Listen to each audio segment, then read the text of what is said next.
What up, IDS Mob? Harry Wilmington here. And I don't normally do Friday shows, but news is happening. Stuff is happening that it is concerning to me and it should be concerning to you in your dating life. And I want to talk about it. So today, I don't know who Travis Rudolph is. I don't watch sports. I know enough about him now because this story's like majorly in the news. But, you know, Travis Rudolph, he's an ex-football player for what team it is, I forget.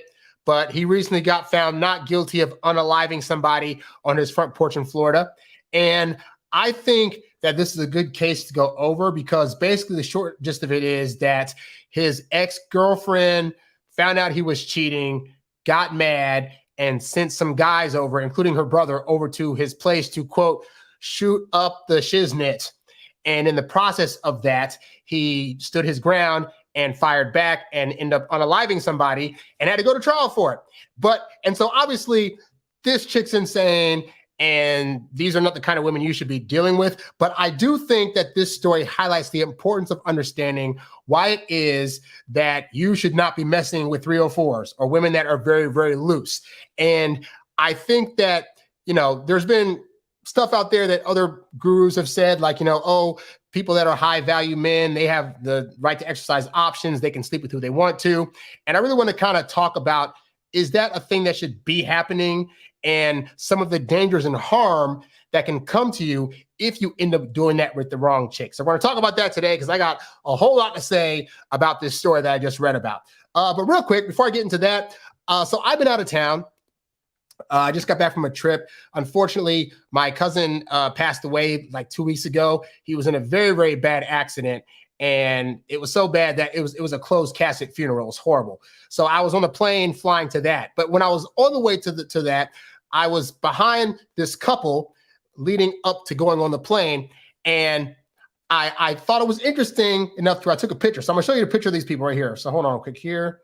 So this is the couple that was in front of me going on the airport. And I took a picture of it because I get a lot of messages from guys that are, I'll say, heightly challenged. You know, they're 5'5" and they're 5'6", and they're writing saying, man, my height's really a deterrent for women that are all across the board saying they want these, you know, 5'10", 6 foot, 6'4", 6'5" guys. And how am I supposed to get a woman? And I found it interesting because I'm 5'10", all right? So we're starting at 5'10" level.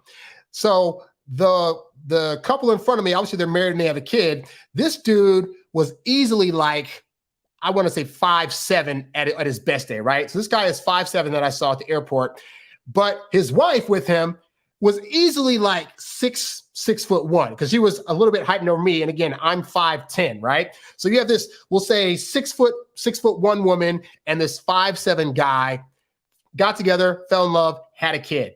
And I wanted to highlight this to you guys out there that are struggling with the idea that you can't get women because of your height. Because one, you can get women. And two, at some point she turned around because she was talking to her kid and she was like moderately attractive. Like she was probably, I'd say like a 6 or 7. Like she's pretty average. But most guys are going to marry average women just because most guys are also average looking themselves. And you know what? That's totally fine. But this woman was like a decent enough looker. So I point this out because for those of you guys that are saying like, I'm too short, I can't find a woman, I got to settle for like an absolutely ugly chick.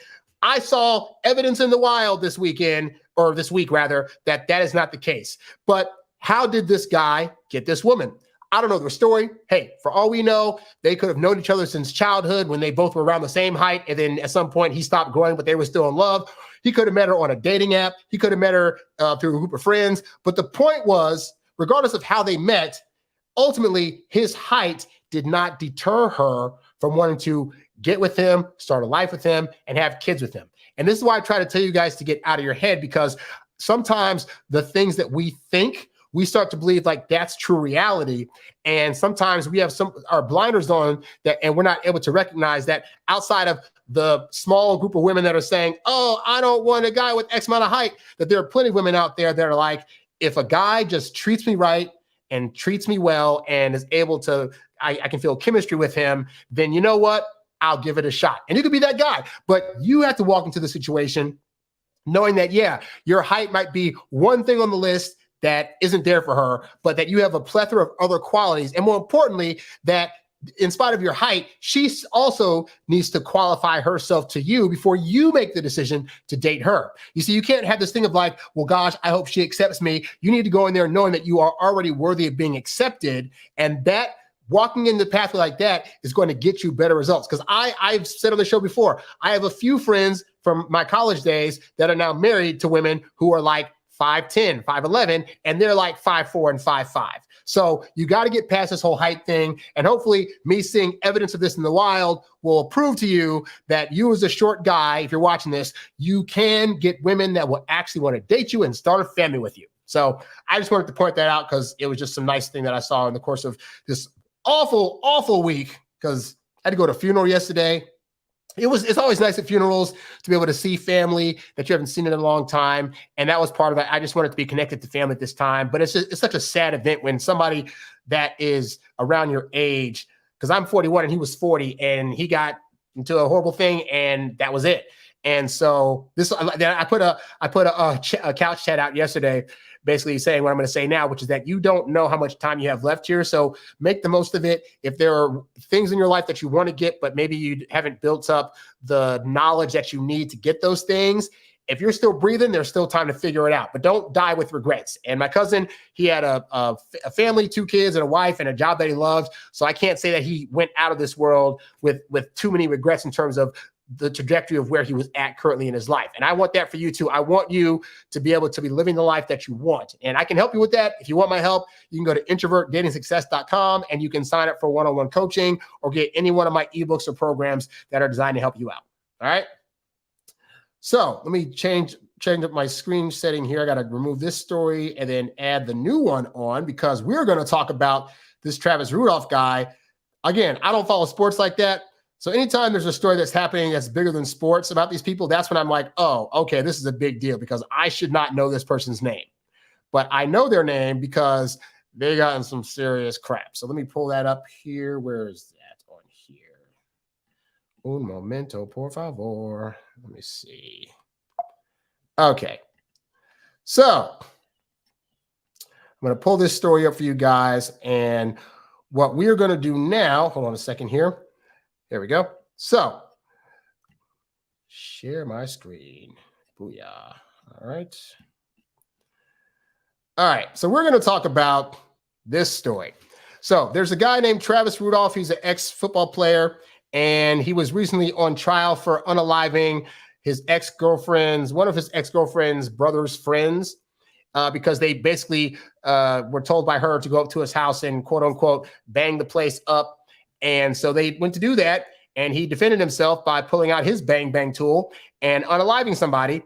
And so he tried to say it was self-defense, and she tried to make it sound like, no, he was after them. He was the violent perpetrator, blah, blah, blah. So he had to go to trial. And so this week, after her awful testimony, which I'll also get into, they found him not guilty in a span of like 3 hours, and he was out of there.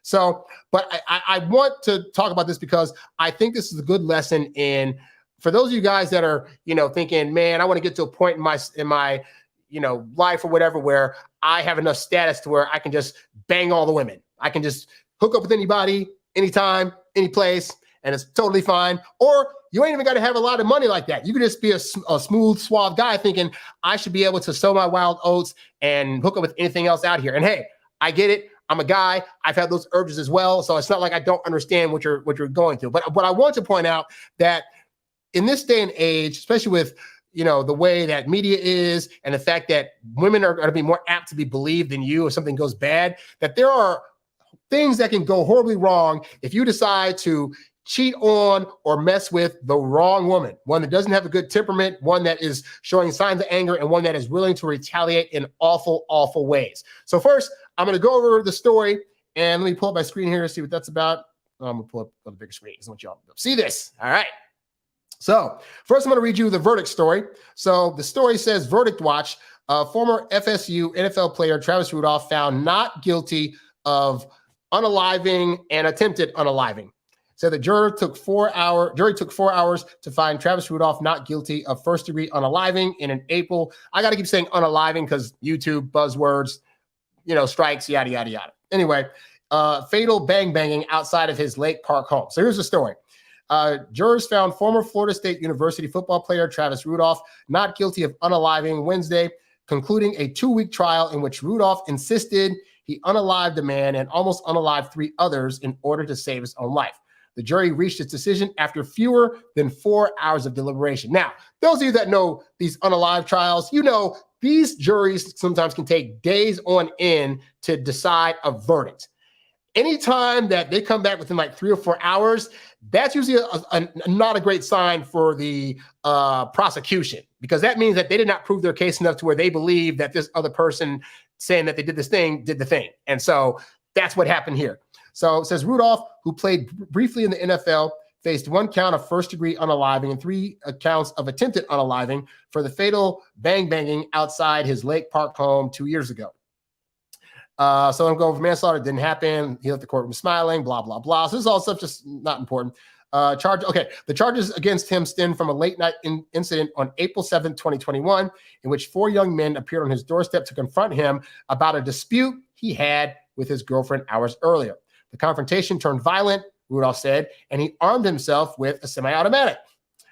Prosecutors said the men had stopped fighting Rudolph and were trying to flee in a black Cadillac when the football player fired 39 rounds into their car, unaliving Sebastian Jean-Jacques, I guess, in the passenger seat and wounding Tyler Robinson in the back of the car. Rudolph testified that both men were pointing bang-bang tools at him, though investigators said they never found evidence to support this claim. So he asked him to dismiss the claim, and on the basis of the Florida Stand Your Ground law, which permits the use of deadly unaliving to protect against death or bodily harm, and he was denied that, and leaving the jurors to have to decide. It took them longer to acquit him than the 5 minutes Rudolph's attorney, Mark Scheiner, had suggested it should, although neither man complained as they've filed out of the courtroom yesterday.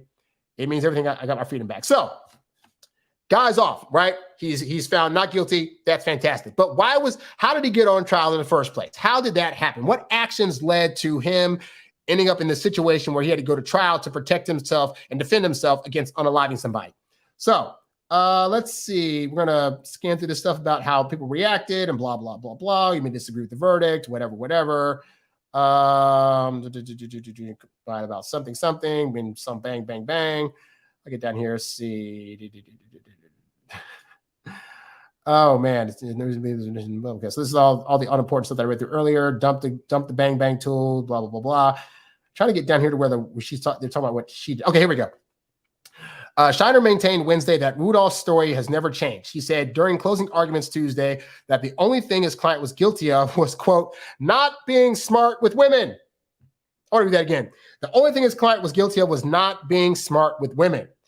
Guys, being dumb with women can get you in a lot of trouble. This is why not only do you need to study how they are, but also study because guys, you know, things like all women are great and they put them on pedestals and say they smell like flowers and they can't do any wrong. But you need to start looking at case after case after case of women who, when they were done wrong, did a variety of violent, outrageous things in an attempt to try to retaliate against the guy. Those women out there do exist. All right. So even if you were the guy that you were with a girl and you cheated on her, do you now deserve to have some people come after you and unalive you because her feelings were hurt because you stepped out on her? Well, you do not. But also, should you be stepping out on your woman? And that's what we're going to talk about.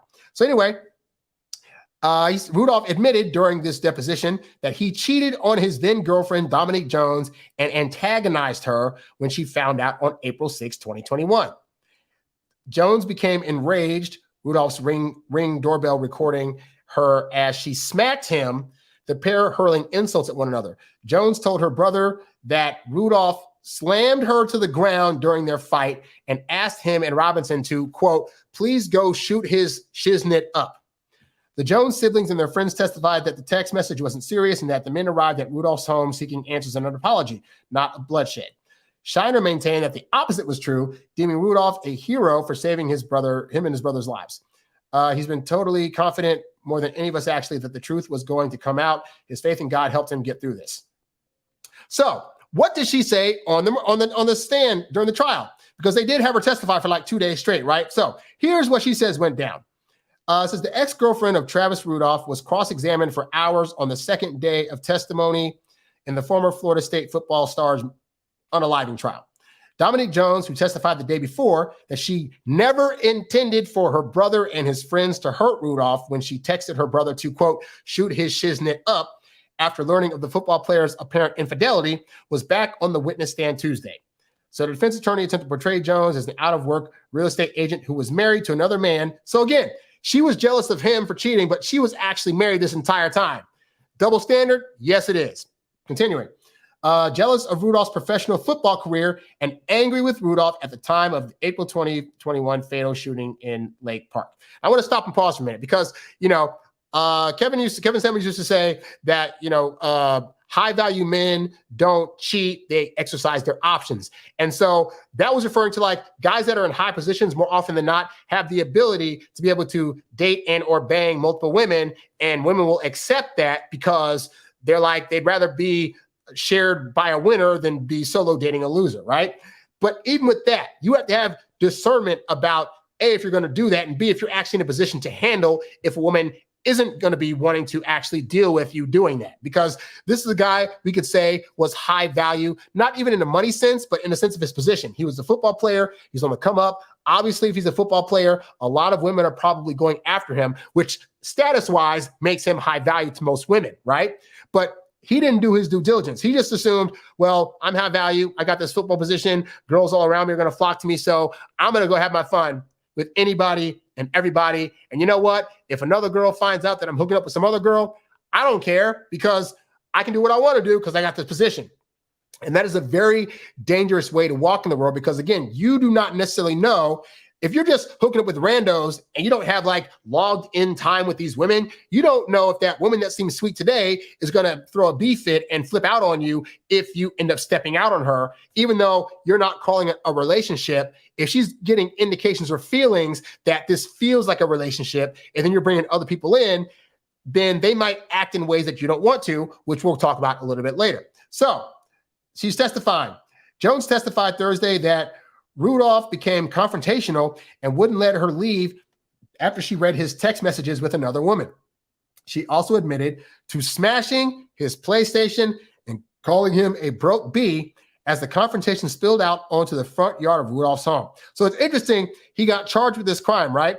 But and it wasn't a crime against her. It was a crime against these other dudes and the one that he unalived. But it's interesting that she's on the stand able to say that she was antagonizing and she was smashing the PlayStation and calling them names. And later on, she's doing some other stuff also. And yet at no time is she going to get prosecuted for, any kind of harassment or for bringing harm to him by potentially slapping him or breaking his stuff. Like, none of that's going to happen. Like, he's going to get off scot-free.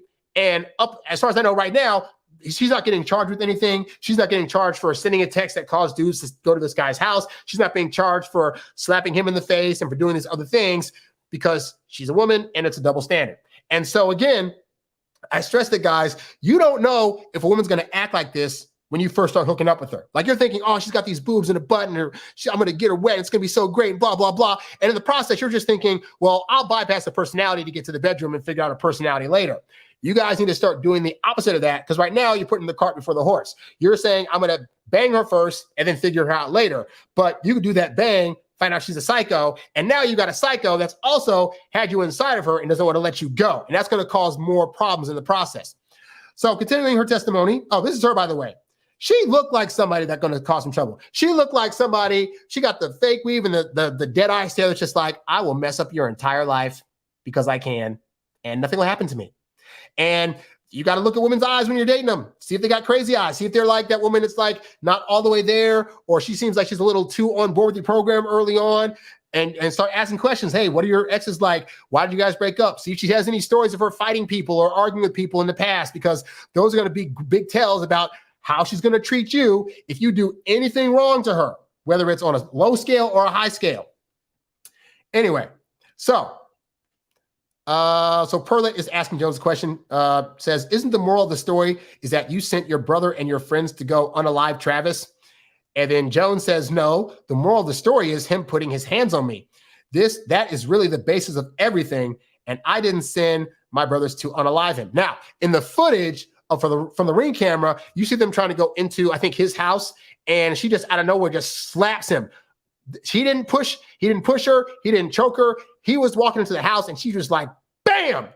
And women that think that they can just approach you and slap you, those are dangerous women to deal with, because even if you're not doing anything, they will put out some sob story that makes it be like, well, I hit him, but he was doing all this stuff to me. And people are going to be more apt to believe her because they're going to look at her and look at you and be like, well, she must have hit him to defend herself because he's clearly the more aggressive person here. It's not fair, but you need to know that that's going to be a viewpoint and judgment that people are going to have, and that there are women out there that know this and will take advantage of said judgment to put stuff on you when you're not doing anything. Anyway, so she said that thing, and then the Perlet said, no, you just sent a text to go, quote, shoot his shiznit, right? I didn't say on a bang him, Jones answered. When asked to explain what she meant by her text message, Jones said it was nothing violent towards a person. I was upset and my adrenaline was running, and I said something that I didn't mean. She went on to say that she didn't necessarily mean for anything to happen to Travis, his family, his house, or anything. So she just sent the message that shoot the shiznit up, and just assumed that the people that got that text would know that she didn't mean to actually do the thing. But like, let's be real. She probably knew her brother had like some tools, and that his friends also probably had some tools. Why would you send a message to somebody that you know has tools saying, hey, go use your tools on this person, but you don't mean that to actually happen? Like she's doing this in a way where she's trying to have deniability later. Well, I didn't mean, if they interpreted that what I said meant this thing, then that's not on me, that's on them. But like, she was serious about that crap. And the jurors noted, and that's why this guy got off and was not found not guilty. See, she got the crossed arms too. Like, she knows she lying. She lied her butt off. Continuing, Perlet made it a point to mention that Jones went back inside the home to get a tequila bottle, which Perlet claimed Jones used to hit Rudolph in his head. Another item she picked up during the scuffle was a brick, ouch, that she used to smash his car window, Jones testified. Jones admitted that Rudolph never punched, slapped, or hit her, but that she did strike him. Quote, I don't think I slapped him, but I did like throw a punch or two, at him. So she didn't slap him, but she punched him. Is she thinking that punching is somehow like better than a slap? Like it's not as harmful, because she's wrong. But the point is, she's saying right here, yes, I slapped him. Yes, I picked up a brick to smash his car window. Yes, I hit him on the head with a bottle. And again, she's getting prosecuted for none of it. But he's got to be on trial for protecting himself from dudes that she sent to his place. Continuing, Jones also confessed She confessed to deleting his shiznit text message, along with another message that her brother sent in a group text referring to Rudolph as a, quote, dead man walking, before turning her phone over to deputies. Why would she, if she didn't mean for him to be, unalived and shot up by her brother and friends, why would she then feel the need later to delete those messages? It's because she meant that crap, all right? So Rudolph has been out of jail on house arrest, blah, blah, blah. John fled the shooting and was later found fatally wounded. The passenger backseat, blah, blah, blah. So this is the team that he played for. He played for the Gators at Florida. And then he left early to declare for the NFL draft. And although he wasn't drafted, he signed with the New York Giants in 2017 and spent 2 seasons with the New York Giants. Then he was signed to Miami Dolphins practice squad, but tore his ACL and never played in the NFL again. He signed with the Canadian Football League in 2020, but the team released him afterwards. So his future as a football player is probably not looking the best. But anyway, that's not the point. The point is this. Let me get this back up. The point is that this dude was messing with a woman, and he decided, you know what, I'm messing with her, and I want to keep messing with others. And hey, he can make that decision. He's totally in his right.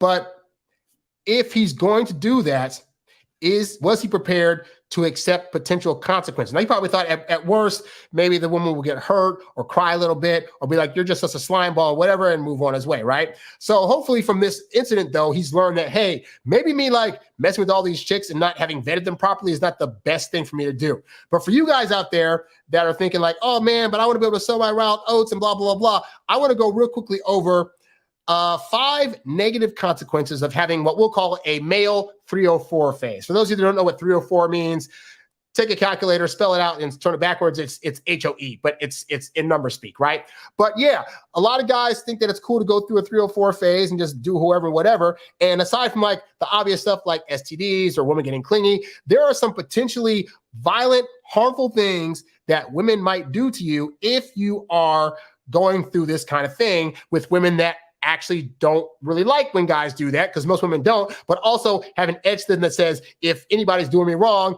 I'm going to bring some extreme harm to them in some various ways. So here are the 5 negative consequences of a male 304 phase. The first one is verbal or emotional abuse. A woman may engage in verbal attacks, insults, or emotional manipulation in an attempt to hurt or demean you. This can include name calling, belittling, or intentionally triggering emotional pain.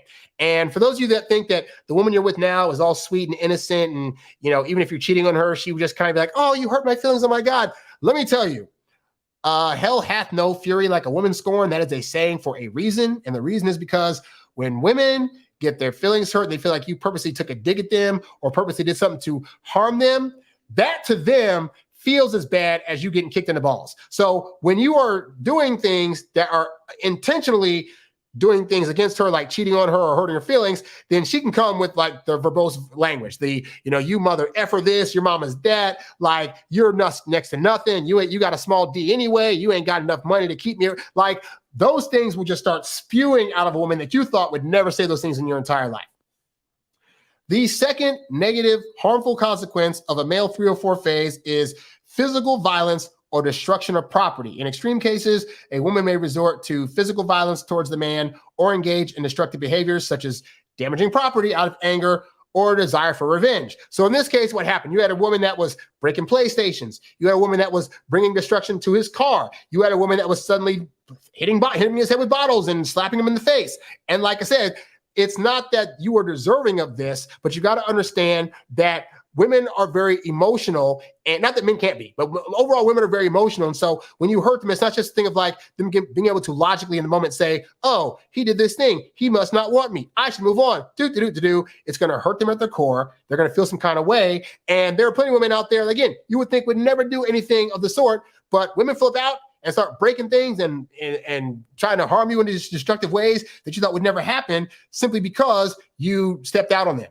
And so, again, you got to ask yourself, ultimately, is it worth you stepping out on a woman and facing these potential consequences from a woman that you're not sure is going to act this way or not? The third harmful consequence of a male 304 phase is public shaming or social media attacks. The woman might attempt to publicly shame or humiliate the man by sharing personal information or details about the infidelity on social media platforms or with mutual acquaintances. And this can be aimed at tarnishing your reputation and causing embarrassment. So yeah, you end up cheating with somebody, you think it's no harm, no foul, then that woman you cheated with like puts pictures up on social media, and then your girl finds out, now she's trying to take those pictures and send them to your baby mamas and send them to your family. And then she's trying to, in this guy's case, put stuff out in the press. Like, I'm going to totally ruin your career. Hold a second. There we go. I'm going to totally ruin this guy's career. I'm going to say he hurt me, he choked me, he kicked me, he did all these things, and I'm going to also tell my brothers that, because then they're going to feel some kind of way about that and want to bring harm to him. And this was all because he was like, well, I'll step out, it'll be no problem. And lo and behold, public shaming. He got accused of unaliving somebody because she was in her feelings about it and was like, this can't stand, So you got to understand, with social media these days, they can, let's say you were cheating, right? She can make that turn into a whole different story than you imagine it to be, where it's like, yeah, he cheated, and when I found out, he started beating me and told me to shut up and blah, blah, blah. And now you're in trouble and on trial for a case more so bigger than you just stuck your stuff in some other woman, But again, not that she should be doing that, but you should be looking at, like, should you be the kind of guy that's stepping out and doing this in the first place? The fourth harmful consequence of a male 304 phase is her spreading rumors or false accusations. Hey, I remember I was dating a woman many, many years ago, and I wasn't even cheating on her, but like I broke it off because it just wasn't working out with us. And then we ended up reconnecting one more time, and she tried to like pin a baby on me. She was like, oh, don't leave because I'm pregnant and blah, blah, blah. And this was like a few weeks after I had had a vasectomy. So I knew it wasn't true. And spoiler, She ended up not being pregnant, but like she was willing to tell me that and then possibly tell other people, to my family and friends, that this thing happened and I was going to be a deadbeat and yada, yada, yada. And I don't know if you guys watch Maury, like the Maury Povich show, which is no longer on TV, but it's plenty of YouTube clips. You can see case after case. Just look at one of the compilations that's called the You Are Not the Father compilation, and you'll see a slew of women on there. Yeah, he did this thing to me, and he's no this and that. He's not he's the deadbeat and blah, blah, blah, blah. And then it ends up being all lies. All lies that at this point, even if it's not true, even if a woman's lying on you and it ends up not being true, one, most people aren't going to go back and look at the fact that it's not true. And also, your reputation can already be tarnished in a variety of ways. Like, this guy won this case, right? And yet there are still going to be people that aren't going to look back and look at Dominique Jones's testimony. All they're going to know is like, yep, he was accused of unaliving somebody. He probably did it. And he'll go, and that person will have the view for the rest of his life that he probably did that stuff, even though the evidence that she put out there and then what the jury says that we don't believe he did this, right? But that is now a tarnished thing. And so you got to be mindful that when you're cheating on somebody, women are getting their feelings hurt and they're thinking, I want to make him feel as hurt as I do. What's the quickest way to do that? And sometimes the quickest way is going to be, I'm going to just start spreading false allegations and rumors. I'm going to put a baby on him. I'm going to say that he was doing these other things. He's got these various STDs, like a plethora of stuff that you don't actually want her to be doing, right? But it starts with, what was your behavior? And what part did you play in this playing out? Because even though she shouldn't do that as retaliation, you shouldn't have done anything to make them retaliate in the first place. And then the fifth harmful consequence of the male 304 phase is stalking or harassment. In some cases, a woman may engage in stalking behaviors, such as constantly monitoring your activities, following you, harassing you through phone calls, messages, or other means, and it can be very intrusive or distressing. Because especially if you cheat on a woman and she's like, she's blowing up your phone now, she's trying to send all kinds of texts and all kinds of calls. I know you're out there cheating. I saw you. Why don't you answer me? You're such a coward. You're such a punk, blah, blah, blah, blah. And then she's going to try to, come to your job and try to talk to you there because you're not answering your phone. Like, these things happen. These things legitimately happen. And so there's no sense in doing things that's going to end up resulting in her making your life a living nightmare. So I tend to go on the side of try to treat all people with respect. If you are a guy that wants to be polyamorous or have multiple people, you need to be as upfront as possible about this with the women you're dealing with. Just say, hey, just so you know, I'm not a one-woman guy. Yeah, I think I will enjoy your and my time together, but I have other women that I'm seeing. And if you're not cool with that, then let's not even hook up right now. But if you are cool with that, then let's do some stuff. And you can have that honest conversation. That way she's not blindsided. Where women really get hurt in this is when they feel you're lying about it. So if he was giving her the impression, for example, that, oh, you're the only girl I'm seeing, and then when she's asking, hey, are you seeing other people? And he's like, oh, no, I wouldn't do that to you, baby. And then she's finding stuff on his phone, then yeah, she's going to feel some kind of way about that because you basically bamboozled her and you gaslit her into thinking that you weren't doing a thing and then you were. Should it be taken to this extreme as a reaction that she has?